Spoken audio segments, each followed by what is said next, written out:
Hello అండి, నేను doctor Abid Ahmed, MBBS MD general medicine. ఈరోజు డయాబెటీస్ని కంప్లీట్గా క్యూర్ చేయొచ్చా అనే టాపిక్ గురించి డిస్కస్ చేద్దాము. ఇది మెయిన్గా వెయిట్ లాస్ గోల్ గురించి.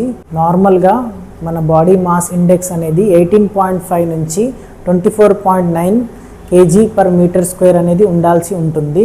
ఎప్పుడైతే మోర్ దాన్ 24.9 కనుక ఉంటే దాన్ని ఒబెసిటీ అంటారు.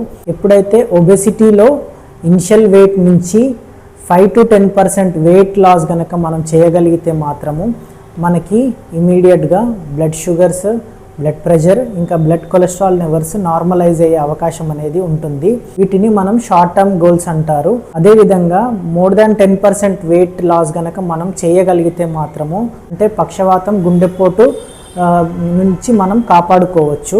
వెయిట్ లాస్ గోల్తో పాటు ప్రతిరోజు 30 minutes మోడరేట్ యాక్టివిటీ అనేది చేస్తూ ఉండాలి. ఇది మెయిన్గా టైప్ 2 డయాబెటీస్ వాళ్ళలో వర్తిస్తుంది. టైప్ 1 డయాబెటీస్లో ఇది వర్తించదు. Thank you.